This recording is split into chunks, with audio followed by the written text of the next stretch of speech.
The corridor. Every commentary on Final Fantasy XIII has something to say about the corridor. The linearity taken to what seems like a ludicrous degree, but it's often misunderstood. See, a lot of gamers took the linearity statement and read it as linearity equals bad, leading to several years of gamers commenting that it's linear, therefore it sucks, and the glut of video games that are open world and everything that's wrong with modern design trends. I mean, when Final Fantasy is doing open world adventure, you know things have gone too goddamn far.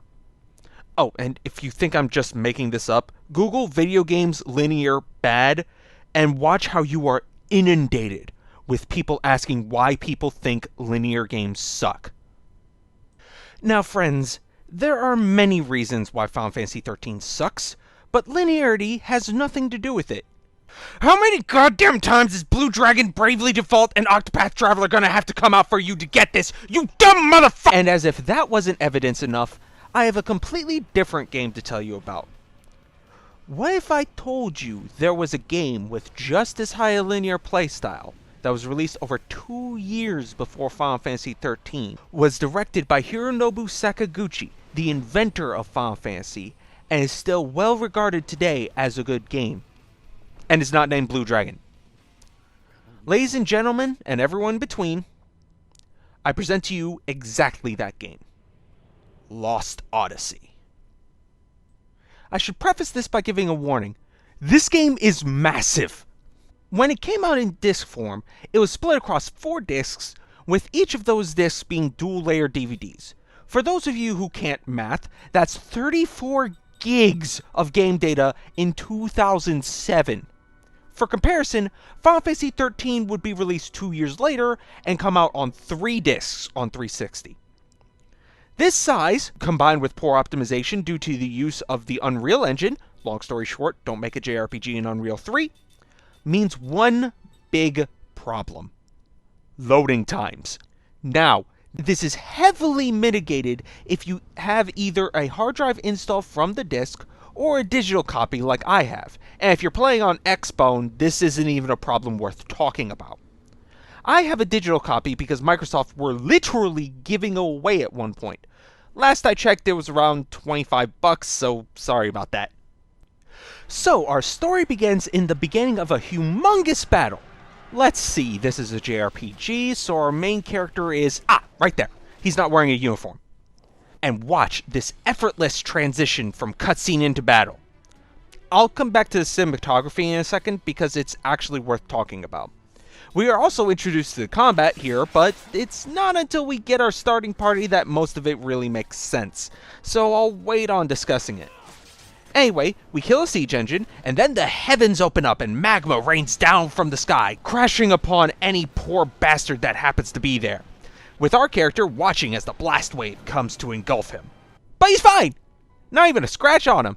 I'd make a joke about plot armor, but the game will actually explain itself in a few moments. Quick tip about wandering the field. Mash the accept button all the time. You can actually change it between A and B in the options menu, the reason why is localizations, but whichever it is, hammer it constantly. Check every wall, every object on the field, every goddamn pixel.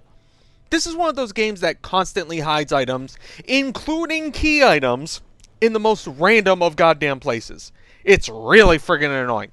Anyway, we get picked up with everyone just as amazed as the player that we survived, and we find another survivor who is shocked to see us. Our main character is Kaim, and that girl is Seth, voiced by Tara Strong. I point it out because I'm gonna have some fun with this. Hello? Now, about that cinematography. So, aside from cute tricks like the glide between cutscene and gameplay, one of the more interesting things it does is when it needs to juxtapose multiple characters on the same frame. Rather than just having them in the frame, it slashes them in like a frame from a comic book. It's actually really interesting in my opinion. The character suddenly popping into frame attracts your eye, and you immediately know that what's happening is related to what's happening before on screen. It also lets us look at the variety of facial expressions that the game showcases, which it does very well considering this game came out in 2007. No, seriously, the animations are pretty on point, and it's honestly impressive looking given the time frame. You'll probably note how this is the third game I've talked about, and this is the first time I've talked about how a game looks. That's because I'm not a graphics whore. As long as a game runs smooth, I don't give a shit what it looks like. After all, Disgaea is a fan-favorite series that still used sprites as late as 2017, and Undertale is one of the best RPGs of its decade, despite looking like it came straight off an NES cart. Honestly, you really have to work to make me think a game looks terrible enough to be worth pointing out. I'm pretty easy like that. Anyway, Khan gets called to the council to explain his ass not being a burnt steak, and we start getting introductions to the world at large. So, magic energy has caused an industrial revolution to occur in the world, leading to a weird Magitech universe. If I had to make a comparison to a more well-known setting, it would be Final Fantasy VI. That seems about right in my mind. So, along the way, we hear from the council about a little backlore that helps explain what the hell just happened, but not enough to actually answer most of your questions. Indeed. We heard that enough men were committed to cover the Wall Highlands and that most of the Kent force were eliminated. This war was started by them. It's only right they withdraw. We've also lost a tremendous number of troops. After suffering such a devastating loss, if the Goza were to strike now, there would be no way we could defend our country. Yeah, I'm gonna level with you here. If I have one problem with the game, it's this. I understand what it's trying to do.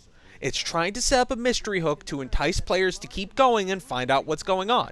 The only problem is, we don't know enough about the world and how it works for us to even get a chance to grasp what might be happening before this. This game is kinda like that father that teaches his kid how to swim by throwing him in the deep end of the pool. Yeah, you might end up with a decent swimmer, but lots of times you just end up with a dead child. Wait, that's a bad example. So the battlefield from before was interrupted by a meteor, and that's what Kime was engulfed in earlier. And everyone's amazed that he survived. Beg your pardon, Lieutenant, but it's really strange. The few we were able to save were far from the center of impact, and even those men were seriously injured. It's hard to believe that anyone could have survived that inferno. Then don't believe it. Oh, good. Kime's a stoic prick. My favorite. Meanwhile, the battle was between Ura, where we are, and Kent, who with some faction called the Goza apparently at play. Again, the game is trying to keep things purposely from the player to entice them into going forward. Also, there's apparently a big construction project called Grandstaff, which they think may have been linked to the meteor. If you guess that that's our major plot MacGuffin, your instincts serve you well. A temporary halt order is placed on Grandstaff, to which Gungora objects to, but he doesn't have the power to veto. Man, it sure has taken Kime a while to get there. Drinking game starts now. Every time I make that joke, take a shot. Kime makes it to the council, where Gungora reveals why he survived. He's literally immortal. Thank you, my lord. Actually, this man is immortal thanks to my magic energy. He is under a spell of immortality that I conjured. I wish to know more. This immortality spell, how does it work? I don't know. The council decides that, because Grandstaff construction has been suspended, and heretofore unmentioned, they have lost contact with the site, Kime will be sent. And Kime immediately vouches for Seth to join him, because she's also seemingly immortal.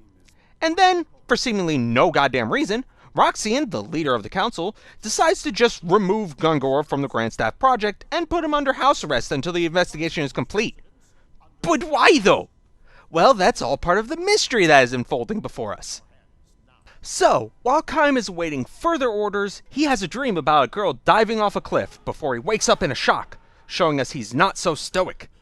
Yeah, as much as I dislike stoic assholes as major characters, looking at you, Final Fantasy, Kime is actually better than most because he actually shows clear growth through the game.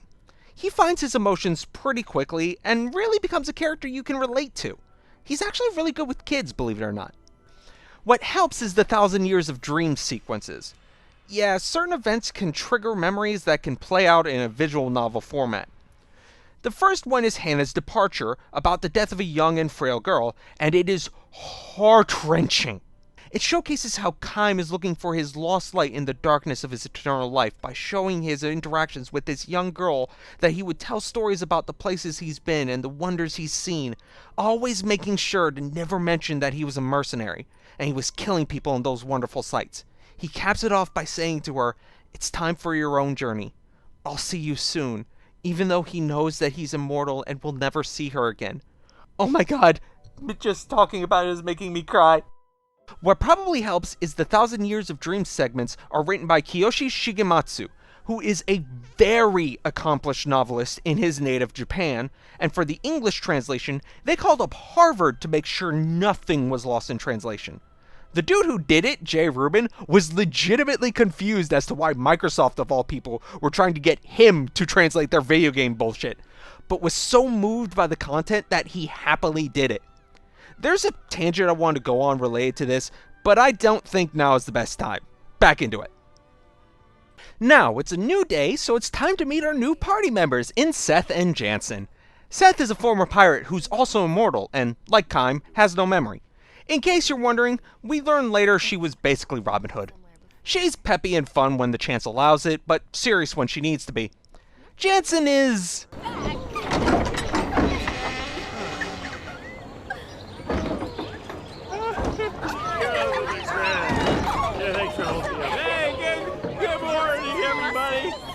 he's the comic relief. You'll learn to love him or hate him. In case you're wondering, he was hired by Gungora to go with them. So the trio set off for Grandstaff. Man, hope Kaim gets there quick. Who knows what might be happening. Oh, and if you feel like crying some more, there's a whole bunch of 1,000 Years of Dreams events back in town. Make sure to grab some tissues. You're gonna need them. So, once Kaim has finished his errands, it's off to the Ypsilon Mountains, and it's finally time for me to talk about the combat. It's so nice and refreshing to play a game with a good old-fashioned turn-based... What the hell is that bar? The hell are those characters? Why is there a ring timing puzzle? I kid. The combat is actually one of the best things about this game.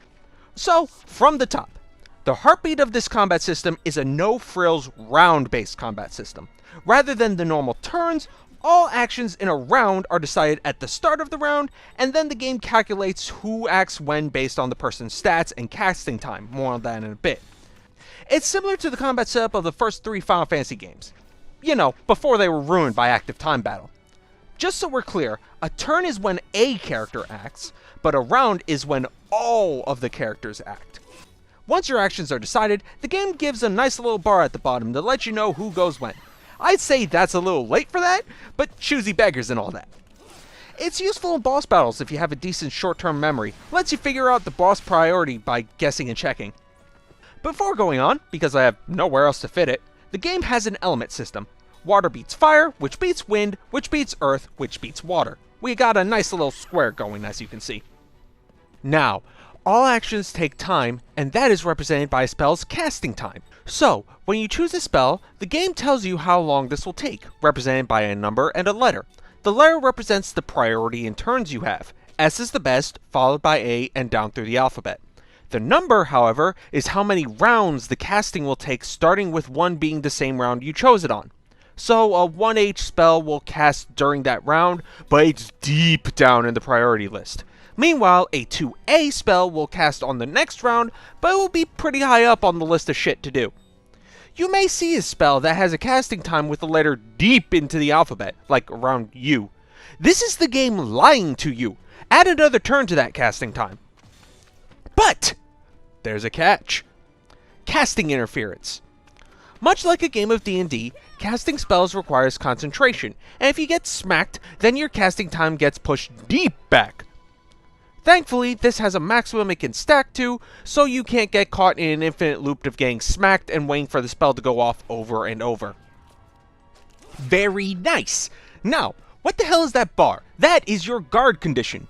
See, unlike most games with a front and back row, the game actually gives you a reason to keep people in the front row even if they aren't melee. See, your guard condition bar is determined by the total health pool of the front row, and as they get smacked, it goes down. Healing, however, does not recover guard condition. only specific skills can increase it when it depletes, such as wall or stand ready. Why would you want this? Well, as the guard condition gets worn down, the back row will take progressively more damage, until at level 1 they take full damage from a hit. And if you have any sense, you will have your magic users and those that can't take a hit worth a damn back there. So they will die very fast if that guard condition drops too far. But good news! If an immortal drops in combat, they automatically revive after a few rounds. So that's great. Just keep a team of all immortals on the field, you can never game over, right? Ha! No! See, even if that wasn't a terrible idea, you could still game over if everyone in the field drops. And why is that a terrible idea? Well, that brings me to the skills. So it turns out, if you're immortal, getting levels is friggin' pointless because you learn jack shit. See, only regular humans learn skills through leveling up, but immortals learn skills from other humans and charms. See, when you kill enemies, you get skill points, which are then used to teach immortals the various skills in the game by either linking them to a human or through a charm they have equipped. The problem is, this only builds up if both the linked immortal and human are on the field in the same battle. So it's kind of like a weird form of blue magic. Immortals learn skills by seeing humans do shit. And the good thing about immortals is they can learn literally everything. Yeah, when you start grinding, you ain't doing it for the XP. You're doing it for the SP. In fact, the game actually has soft level caps, meaning that you stop gaining XP if you reach a certain level in an area. Oh, and do make sure you are teaching the immortals all of the things. I'll explain why much later. Anything else I'm forgetting? Right, the ring! So, as if I was setting up a bad joke, to get the ring, you need rings. No, but seriously, there are pieces of equipment that are called rings, which add various effects to your characters. Some of them add elements, some of them make you more effective against specific types of enemies, and not all enemies have a type, and some just have really useful effects. Once the ring is equipped, you have a timing minigame when you attack with that character. Within 99 ticks, you need to hold the right trigger down until the approaching ring settles in with the black ring. It's gonna take a while to get the timing down, if you ever, because the timing is literally frame perfect. But you do get a partial effect from being a couple frames too early or late, assuming you get a good rating. The 3 possible ratings are perfect for full effect, good for partial, and bad for none. It's somewhat reminiscent of Legend of Dragoon's Edition system, but the timing window is way tighter, though there are Ultra Rings with a much wider good zone, not perfect though. It also doesn't help that the timing is not consistent. Yeah, see, the ticks aren't actually tied to frames, so the exact timing window varies slightly. And this is a slight problem when the combat is rigged to kick your ass! See, while random encounters are pretty negligible, once you make it to your first proper boss, you are going to be cursing the dev team because the bosses are custom designed to piss you off. So, starting off, if you didn't go back to Ura and solve the helmet puzzle to get the antidote brooch, surprise! Now you're poisoned! Yeah, and then people wonder why I have walkthroughs out at all times. But let's just say you have the antidote brooch, and you knew you could teach it to your immortals so that all the characters have its effect on. Great! Now you just have to worry about being nuked to oblivion. You ever fought Mott in SMT Nocturne? I swear this was written before the remaster was released. If you have, you know that fight is basically a race against time as you try to outpace his AI before it figures out it can spam Beast Eye and wipe the floor with you. Grelgan here is pretty similar. He has an attack called Downburst, which murders your entire party in a single hit. You're basically trying to beat him before his AI decides to hit you with it twice in a row, because you will not survive that if you can't heal between those hits. Oh, and if you didn't know how to recover guard condition, you better learn quick! If Jansen dies this fight, you can basically write the entire fight off as a loss at that moment. Even if you manage to revive him, the momentum you lose doing so means Grilly just gets a new turn to wipe your ass out. Seriously, this fight is rough if you're a new player. But it's easy to cheese. See, if you actually know what you're doing, making sure everyone has anti-poison on, and equipping Kaim and Seth with the stand ready and guard heal skills, you can cheese this fight by having Kaim and Seth constantly guard, and just let Jansen artillery the bastard with flare. See, guard heal means you recover about 10% of your health during a guard, and stand ready means you actually recover GC if you guard. At that point, Jansen is basically unkillable, even by downburst, and you can proceed with shredding the bastard to tiny pieces. A lot of the bosses are like this. If you have just the right combination of skills and play defensively, you can walk through the fight, but brute forcing your way out will just have you defenestrating your controller. The good news is that if you game over at a boss fight, you just get sent back to the beginning of the screen you're on, not the last save point. Small favors. The randos will still send you back to your save point though. But enough of that gameplay, we got some plot! So, while resting at a hut, Jansen reveals a little black pearl and gives us a flashback that shows us all is not what it seems. Gongora has given him orders that if the two immortals start regaining their memories, to use it.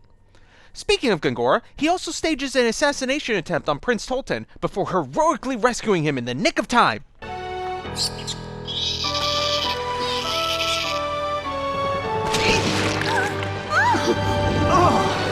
Oh, wait, you actually don't know Prince Tolton. He was introduced about an hour ago, and we've seen him all of once. See, in the not-too-distant past, the Republic of Ura was a monarchy, and Prince Tolton would have been heir to the throne. But the monarchy was stripped of its powers, and Tolton is actually perfectly fine with that. And now that Ura is a republic, I am simply a citizen like everyone else. There are those who do not wish the monarchy restored to power. But I do not wish it to be restored to power. He actually reminds me a lot of Max from Dark Chronicle. He clearly has a lot of social and political clout due to his bloodline, but would much rather leave it all be and go as the citizenry decides. Really, his biggest character failing is trusting Gongora, which, in his position of naivete, is not all that hard to understand. Yeah, if you haven't figured it out yet, Gongora is a bit of a scheming chess master, casually moving pieces in their places to his own ends. Ironically, it's this exact trait that is his own undoing. See, everything is fine if you know exactly how people will react to certain situations, but toss in a rogue element and everything falls apart. That rogue element is Jansen. See, Jansen is intelligently stupid.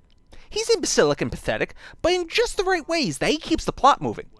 A little bit from now, in what can only be described as a comedy of errors, Jansen will completely waste that black pearl, and this in turn leads to Gongora's schemes unraveling at the seams. And Gongora hired Jansen himself, so he seriously has no one else to blame. We finally make it to the construction site, and everything is looking fine? See, while the actual building has been evacuated, the communications have been jammed because of Grand Staff leaking a lot of magic energy. They've been doing what they can to try and get a handle on the situation. We also find our first Pipot. See, chilling in a pot is a Pipot, which is a bunny mongoose thing. He likes to eat your items, rewarding you with stuff if you give him enough shit. Assuming you've been mashing the accept button on everything like I told you to do, or you had a walkthrough in your lap, you should have 20 seeds by now, which it will eat and reward you with a weapon and a ring. Keep finding those seeds. You get some good shit from these cute little bastards. Welcome to the Sea of Baus, and welcome to the point of no return. Woe betide all those who enter without preparation. Yeah, see, because of events that will happen, we won't be returning to any of these areas for a long while. So hope you didn't miss anything. I'm going in. Going where? How? Me too. You have a Fine, I'm going too.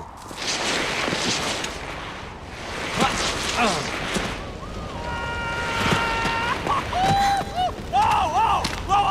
Slow down! Easy!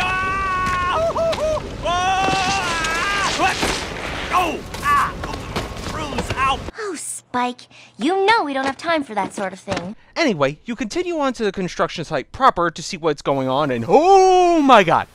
Okay, so this big boy comes out after chomping on some magic energy, and he's hungry, damn it.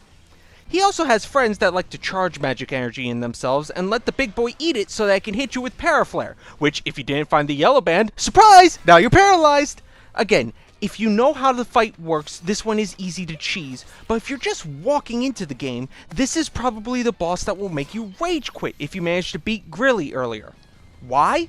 Because there's two of the bastards, and the second one is full of magic energy, guaranteeing you will get hit with at least one Paraflare. Oh, and if you thought that the insects would only be there as magic batteries, they can cast Force, which will nuke your health bar right the hell off. Oh, and the little shits respawn, because we can't have nice things. Anyway, we have a little time to investigate the outer area before we get interrupted by Eh? Who are you guys? So apparently they are right pissed at us, and during a brilliant gambit to escape, Khan gets stunned, and they all get captured. Morning. Oh, good. You're okay. Yeah. Hey, great game plan there, getting ourselves knocked out and captured. Hey, that's brilliant. Why didn't I think of that? I don't have time for this. Time for Plan B. When you said to aim at the pipe, did you have a plan B or was getting captured plan B? How about a plan G, like get the hell out of here? Turns out, these guys are with the nation of Numara, and they are investigating an Uran construction project. For kicks? No, seriously. We got captured by Numaran soldiers for being Uran spies investigating an Uran construction project. You are Uran spies, aren't you? You're not spying for Ura, are you? Or maybe Gotsa, That reads like Sakaguchi wrote himself into a corner and couldn't figure out how to force our secondary villain, so he just barreled through it. There's a very simple answer to this problem. Just make Grandstaff a Numaran construction project. Then Numara actually has jurisdiction. Right now, this entire situation makes no sense. And no one in the party points out this obvious nonsense, so they get taken onto their flagship as prisoners. Still, this is a problem for all of 10 seconds, because Jansen is going to waste that black pearl I mentioned. See, he uses it on a guard to demonstrate its use after exposing it to the crew and telling the truth about where he got it from. Gungora. It works better than expected, and the guard is so confused that Jansen is able to talk him into setting them free. And now comes the stealth section. Oh, fuck! So this is the point where you hate the game's loose controls.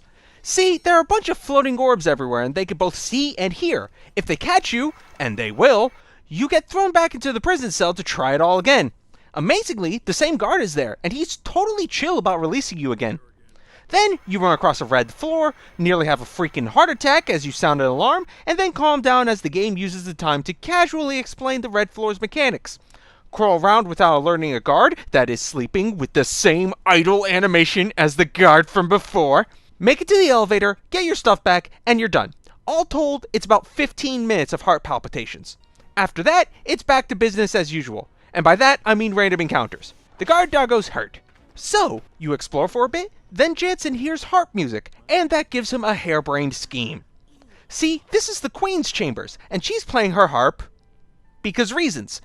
Jansen goes in, charms the Queen, and then sleeps the Queen, and decides to kidnap her. Yes! Yes, really! The comic relief is committing royal kidnapping.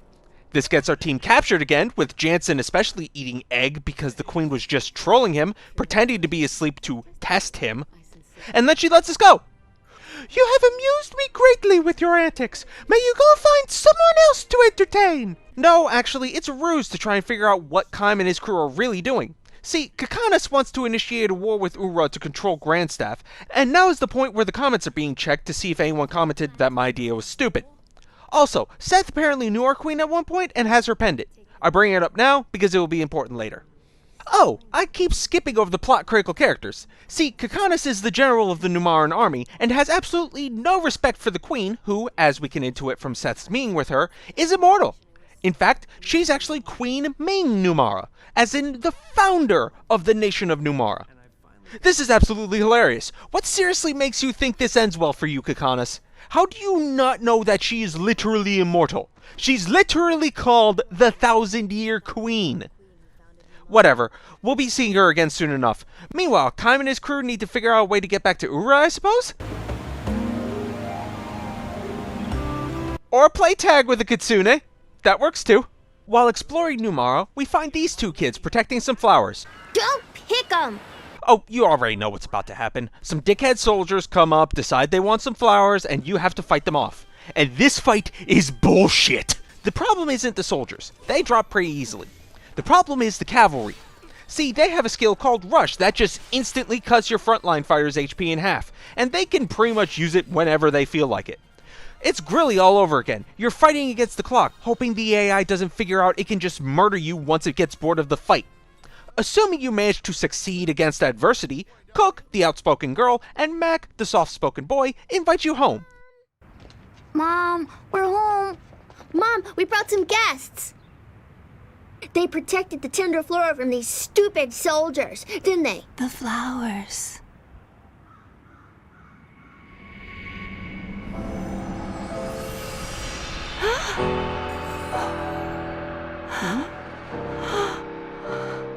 Mom? What's wrong? Mom? The flowers. They've let me see you one more time. And here is the exact moment when Kime becomes a good character. See, it turns out that the mother of the two kids is Liram, the little girl that dies off a cliff in the flashback. We've been seeing the scene over and over, slowly getting new details from it as time went on.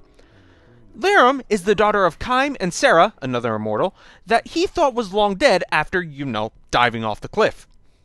Seeing Liram again is the final key Kime needed to recover his memories, and it's from here on that Kime instantly stops being the stoic prick who's got no use for the past, his words, not mine, got no use for the past, and becomes a respectable leader who's looking to be the good example. The only problem with this reunion is that Liram is very sick, and, well, you kinda know what's coming. Cook. Mac. Come here.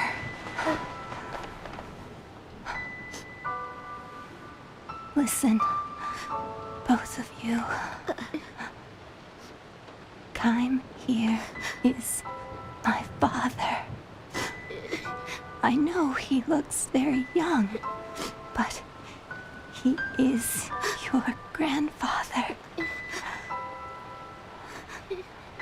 The one I've told you so much about. Your dear treasures. I've been able to hold on this long because you've been here. Mom? Father, take care of them. Please. of course. Father, there's something I've always wanted to tell you.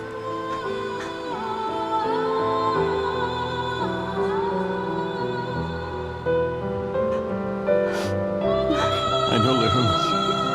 I know.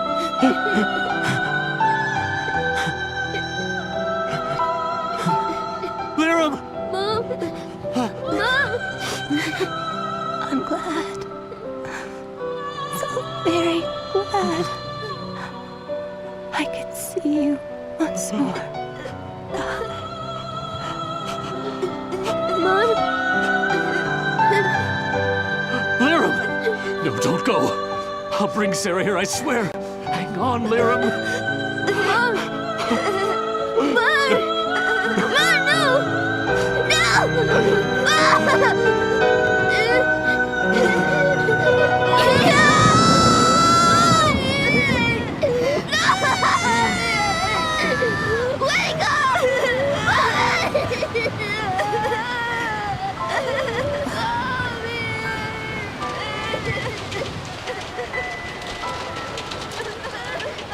Can I just say that this entire sequence legitimately made me cry?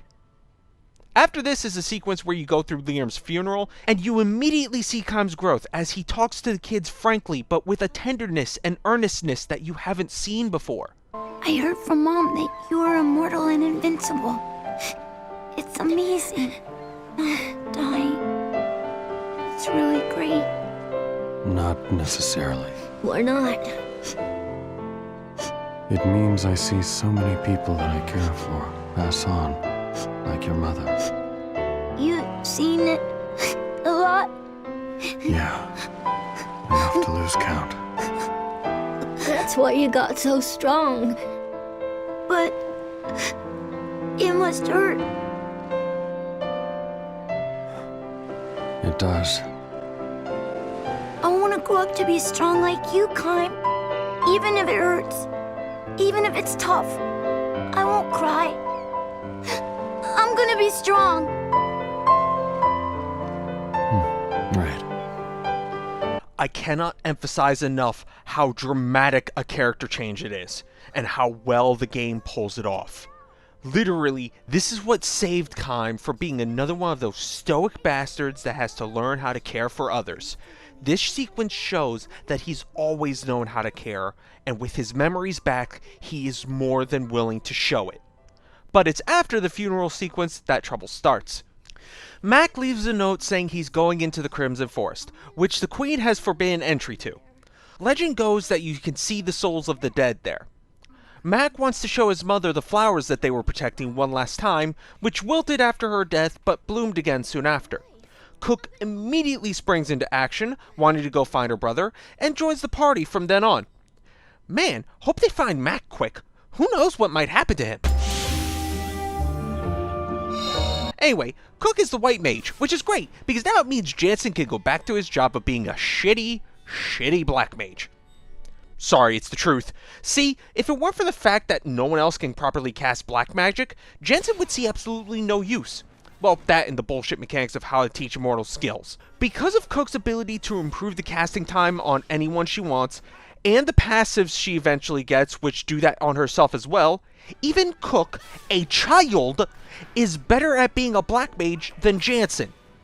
Jansen does get the first couple levels of white magic, but that's purely to prop up your party while you're waiting for the proper white mage to get there. But he's the black mage, so he's gonna see some use until we get someone better. Oh, before I forget, important plot stuff. See, with Kime's memories restored, the party now realizes it was Gungora who did this. He took Lyrum from Kime, and he took their memories. Speaking of Gungora, he intercepts Tolton once again, who has seemingly killed Roxian. You know, the guy who placed Gungora on house arrest? Yeah, he gets cut down in an act of self-defense. Or, wait, doesn't he get yawned?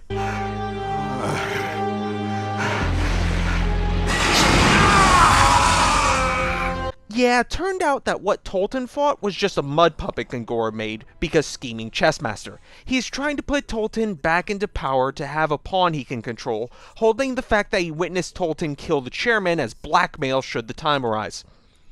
We also learn now that Kime, Seth, Sarah, Ming, and Gungora are all immortals and know each other, so Gungora is just a massive dick, I guess. In the Crimson Forest, Cook decides to now tell us that the forest is cursed. Kime and Seth also realize that the Crimson Forest is, well, crimson because of a massive battle that happened hundreds of years ago, the bodies of the fallen forever staining the forest with their blood.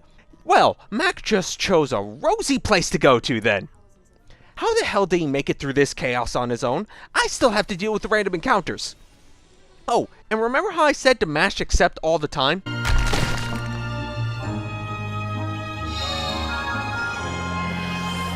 Yeah, now the game decides to use that against you by putting forced battles on places that you would normally get items from.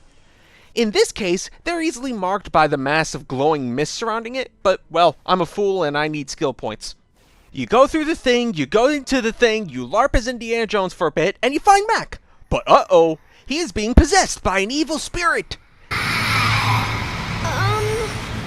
Wow, puberty's weird. This fight is fun. I hope that my sarcasm carried through on that one. So yeah, starting point. Cook gets grabbed by the spirit, and she's out of your party line until you free her.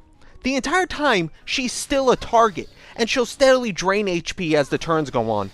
You will game over if you let her hit 0, so you know, don't. Granted, for this to happen, you have to actively try to get her killed, but you free her and you kill the other tentacles, and then Mac is released to guard against you. He is also an instant fail condition, but there's one problem. As long as he's in fighting shape, he's the only valid target for you. It's not even a front row back row situation. You can't target the spirit. You need to use the sleep spell to knock out Mac for a random number of turns, such that the spirit then becomes a valid target. Anyway, Mac is freed and the two reunite. Why'd you go alone? How come you didn't tell me? Because, Cook, you're always so cranky when someone wakes you up. Tell me, Kyle, when someone dies, what happens to their soul? Do you know? You lived a long time. Haven't you ever seen anything? No, I haven't.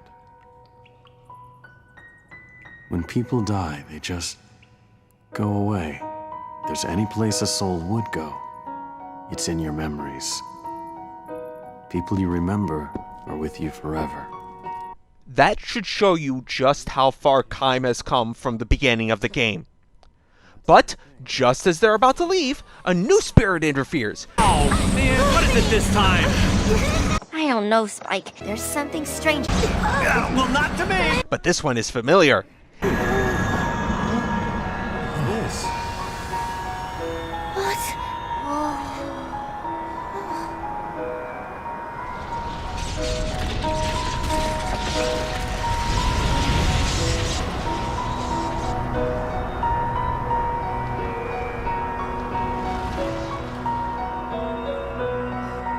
Flowers.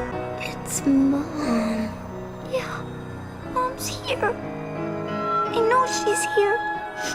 She heard us. She felt us. Mom, look. We're doing fine, Mom. Mom, I'm gonna go find Grandma. I'm gonna grow strong like Kaim. Always keep you in our thoughts, Lyra.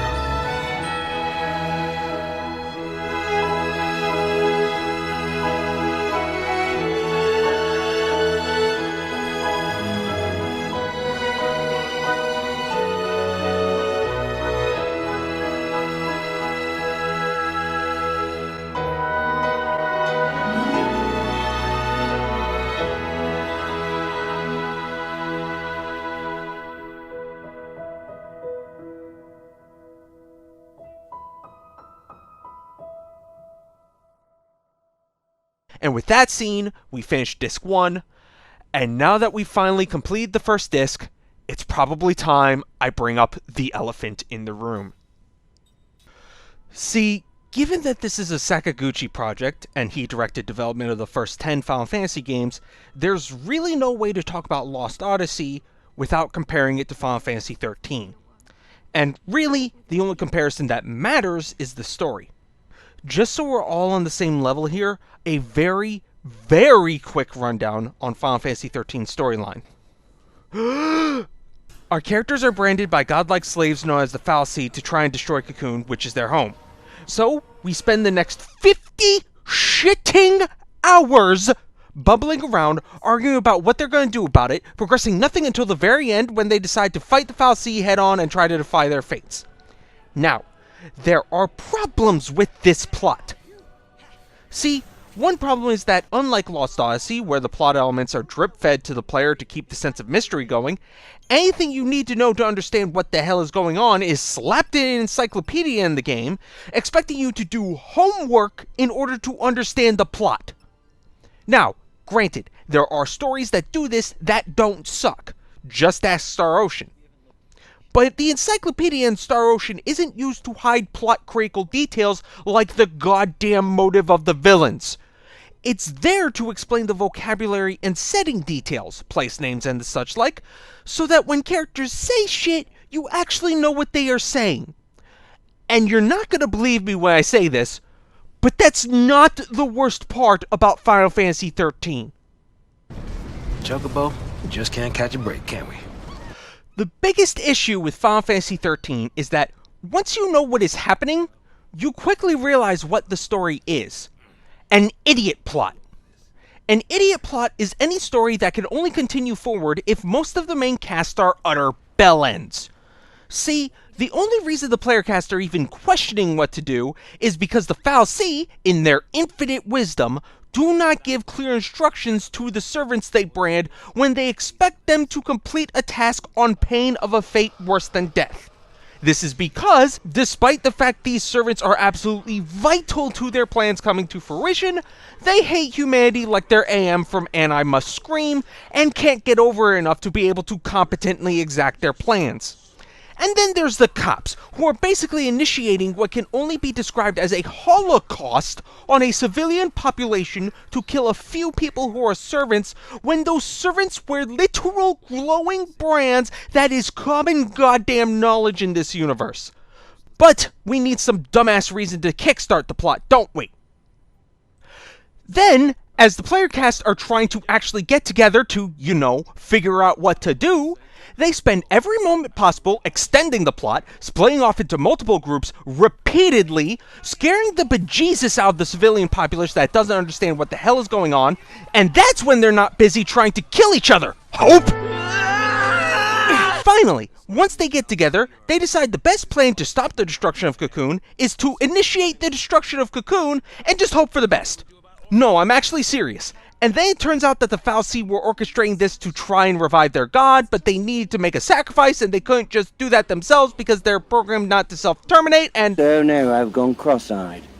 If anyone in the cast, hero or villain, had a functioning brain between them, we could solve this plot in about 5 hours. Meanwhile, Lost Odyssey has the main cast routinely solving or setting plot elements themselves. Kaim is immediately able to piece together that Gongora is our villain. Gongora is constantly manipulating the people around him to his own ends. Kakanis is deliberately trying to instigate a war with Ura to obtain control of Grandstaff. Jansen is a bumbling fool, but he's supposed to be a bumbling fool, and as already mentioned, he's stupid in just the right ways. The characters are actually using their heads to get themselves both in and out of situations they find themselves in, or at the very least you can see the gears in their mind turning.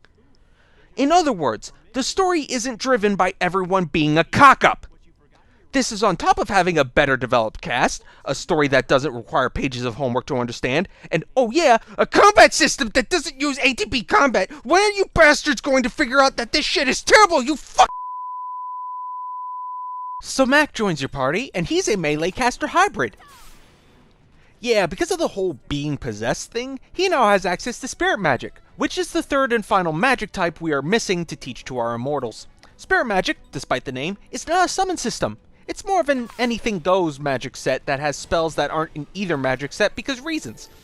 The problem is our only caster of it is Mac, and well, he just sucks. The problem is he's not a jack of all trades like the game wants him to be, but a master of none. Had he been dedicated one way or the other, he might have been useful, but he doesn't do great physical damage, he doesn't do great magical damage, his HP is way too low for any real use in the front row, and his casting time is on par with Seth, who isn't even a mage. Granted, his stat spread is not the worst in the game, but he's definitely near the bottom. Those of you who have beaten the game and are snickering to yourselves, don't worry, we will get there. Back in Numara, the announcement is made that Ura is now a monarchy again, and that they have secret footage of Numara preparing to invade them. But how did they get this footage? Well, if you haven't figured it out by now, the party is involved because you can see the view from behind them. This is actually relevant to a scene I skipped over to keep this show moving because this game is big enough as it is. Anyway, the Numaran forces immediately attack us, and Cook and Mac are told to slip away while the others let themselves get captured to try and explain this whole debacle. It's there that we learn just how deep Jansen is in with Gongora, because he has some lenses that are secretly cameras that Gongora can watch and record on. They are called spy eyes, and they allow a sorcerer to see everything the wearer sees. Now, these were actually implanted by Gongora without Jansen's knowledge, and the sorcerer that pops them out actually confirms this. Excuse me, General, but this man is most likely telling the truth. What? The person in which spy eyes are implanted would not be aware of them. I could tell that much when I remove them. But because Kakanis is, again, deliberately trying to start a war, he wants them dead anyway. Kill them. Well, all right then. Still easier to believe than twitchy tales that predict the future. We don't have much of a choice. You're only up against 3 people! What are you doing? What's happening? I can't see! Get close here. What? Oh! Ah! Huh?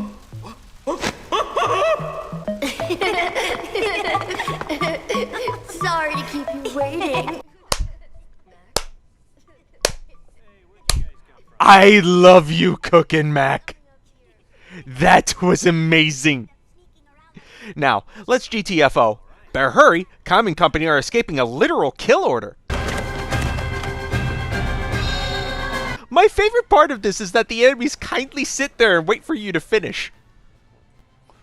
So anyway, escape, kidnap Ming again. Is it kidnapping if the victim is willing? Escape, tank, get nuked, kill tank, escape, Ming joins your party, yay! And now comes the sad truth. Ming is just a better mage than any mortal you have. You're going to teach her all the magic you have, and then she's going to replace Jansen as your black mage until you have to teach her higher levels of black magic. Though, sidelining a character means they don't get XP, so you may have a bit of a problem there. Yeah, see, the Immortals get better base stats than the Mortals, which makes sense, but that also means that when you get an Immortal, you have no reason to ever replace them in your party. Why not have all 6 out? Because the game limits you to a max party of 5. Oh, it doesn't help that Ming can do composite magic, which is only available if you have the right skill on, so yeah, Ming is just better. And as if you didn't need a better reason, she starts with level 3 black and white magic. Speaking of Jansen, hey, the hell are those? Jansen, this is supposed to be serious. I know you're the comic relief, but even that has its limits. Actually, that's my fault.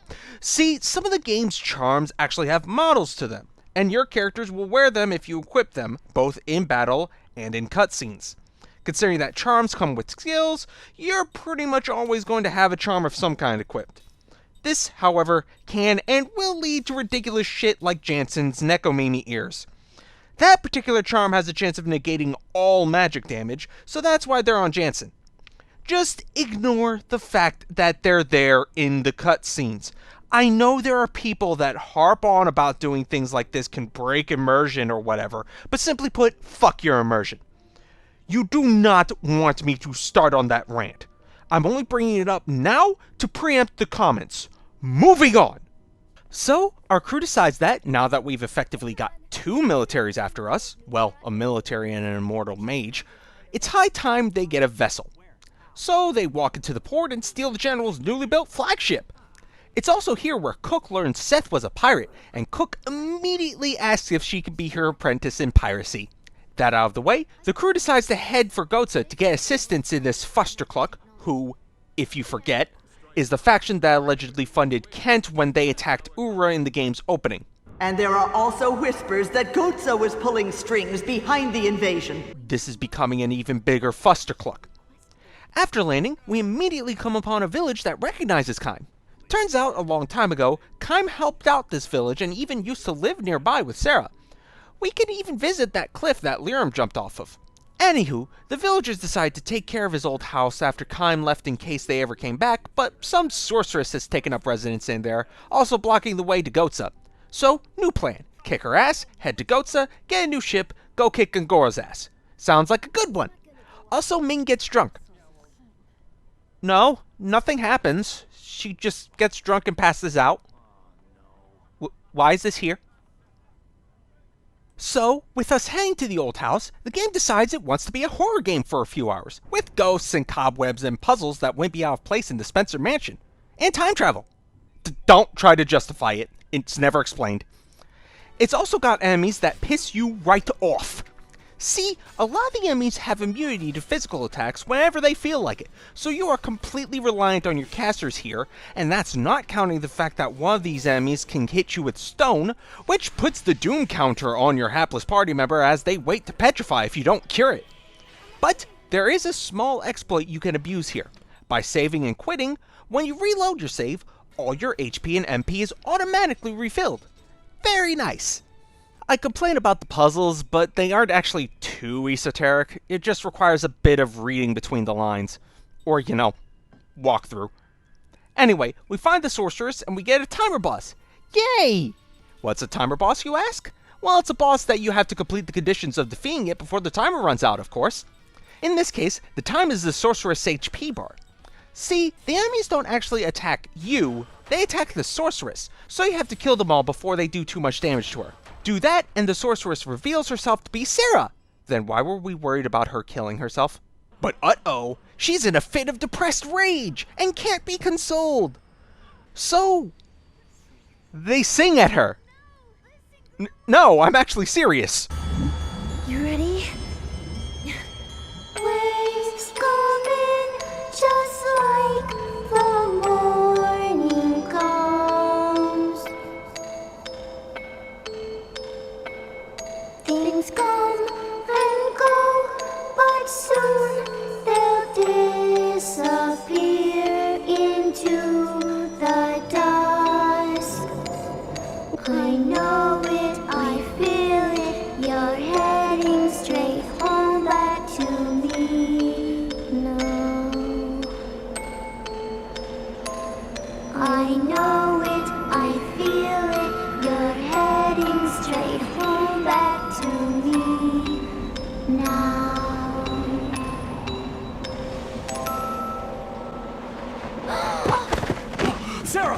She reveals that, while she doesn't actually remember stuff, she knew who Kaim and Liram were because she had journals of her past, and she was sent into a depressed spiral when she learned of Liram's death, hence the craziness. Now that that's passed, she joins the party, and she's another immortal, so that means bye-bye, cook! Yeah, the next area has bullshit monsters that require physical attackers, so Mac is about to come out. Sarah also reveals that the reason she sealed the path in the first place was so that Gotza didn't try to cross through to recruit villagers for their next war, because Gotza, if you need to be reminded, is getting antsy. This area is a bastard because it's got sorcerers that auto-counter any and all spells casted on it, never mind the fact that they are basically immune to any magical source damage. Don't let the description of force fool you, it does not count as physical damage. This place sucks. So, first off, don't swim in the green water or you get hurt. After that, you need to carry fireflies. Don't get caught in the wind currents or they fly away. Why do you need the fireflies? Because they reveal pitfalls that you can otherwise walk over and force you to redo that section. Because everyone loves those, right? Speaking of things everybody likes, how do you feel about all the status effects? The game has quite a lot of them actually. You've got your standards like poison, paralysis, and sleep. There's virus and toxin, which are just poison but they wear off. There's confusion, which is called dizzy, though it just takes away your ability to decide your target. That character's identify friend-foe is still working, so it's much easier to manage. Blind, silence, here called seal, fear or terror, petrify, pode, or Kelolon. Nothing here is particularly new so far. You're probably wondering why I'm even asking this question. That's because the next event battle area is full of enemies that curse you when they hit you. What does curse do? It just changes to a random status effect at the end of the round, meaning you could be hit with literally anything you aren't immune to. Hell, I wouldn't be surprised if it bypasses immunity and puts on status effects you are immune to. Oh, the accessory to make yourself immune to this nightmare effect is an optional treasure that you'd only learn about if you went back to Tosca after you got Sarah, which you literally have no reason to do.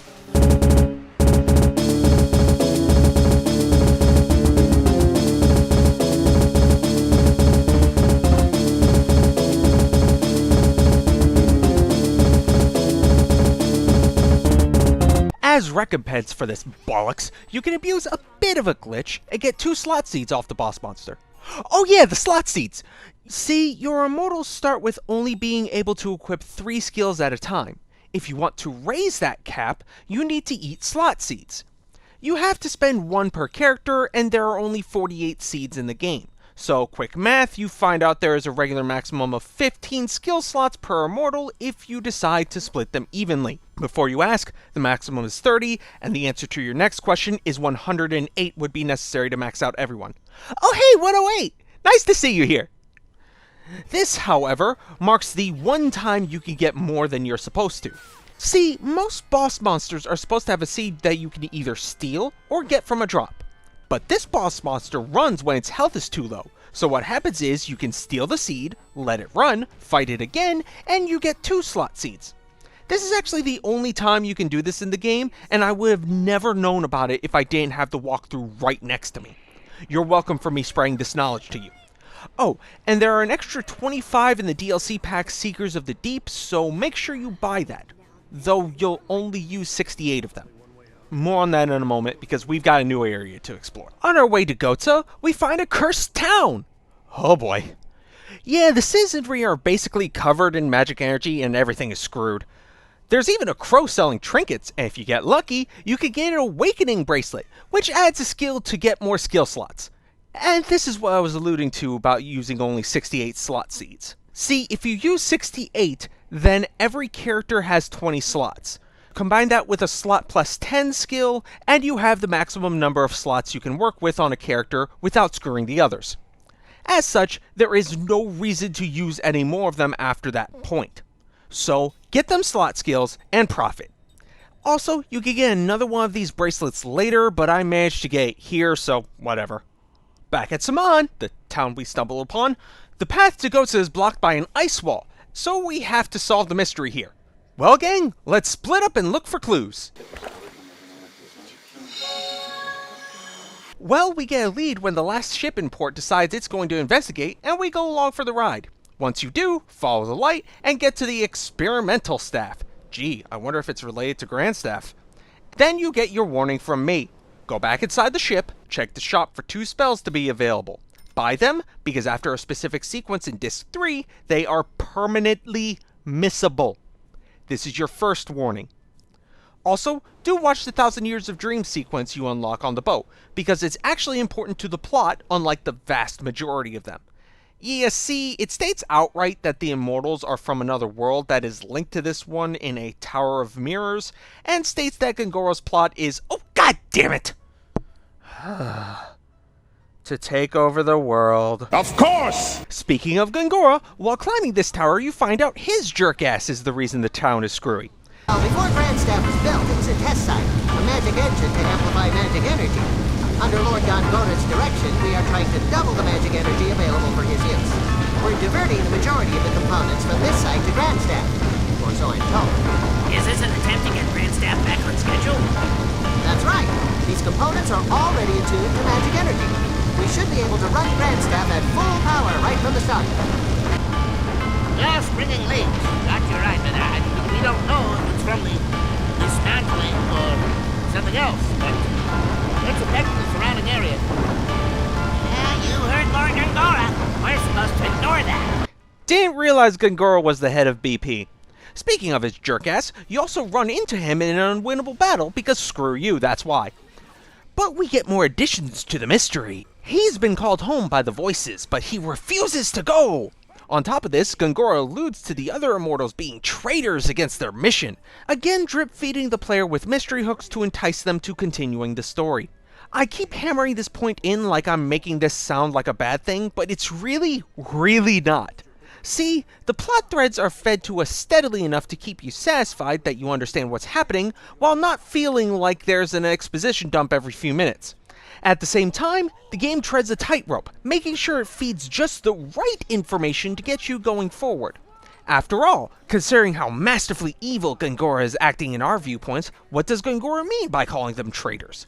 Were they supposed to take over the world? Is it a lie just to manipulate? Or is there something even greater happening that we just don't have the pieces to? Well, if you want to find out, you gotta keep playing! Well, whatever, back to the actual plot. You get your shit kicked in, be brought back by Lirum. Lirum is our Deus Ex Machina vehicle, if you haven't already guessed. And then you've got 12 minutes before this place collapses into the sea. And yet, there are still random encounters, with the timer still ticking down. Ain't nobody got time for that. But yeah, the group escapes in the nick of time while Gongora watches and cackles maniacally, Tolton watching all the while. Oh yeah, Tolton! Yeah, he's here for some reason, and this is probably the point where he starts questioning if Gongora has the best intentions. Only took him 20 hours. Now, about that blackmail. Well, that will have to wait until Disc 3, and now that we're at the end of Disc 2, I'm actually going to pause it here and split this into 2 parts, because I'm looking at my script and realize I have like a 60-minute video, Jesus Christ. So, yeah, let's save Disc 3 and 4 for next time. We'll hold here for now. This is... Do you guys hear that? It sounds like... Oh, I know what that is. Okay, I suppose I'm not done comparing this game to Final Fantasy 13 because I've been hearing keyboards clacking, and those are from the people who have played this game screaming at me for my comparison in the opening to the corridor. This game is nothing like that, you cry out in frustration. You have a world map to explore, and you can backtrack to find new treasures. Yes, that is true, but look at it from the perspective of the player who is not going out of their way to find all the secrets. You are basically dragged by the nose from location to location, playing as a glorified taxi through the various hallways, ferrying your party through the story with very little input of your own. How is this not a corridor simulator, as Final Fantasy XIII is often derisively called? Realistically, not just these 2 games, but most games of all genres are really just corridors that guide the player down one set path, and it wasn't until the glut of open world games that we see today that was really any different.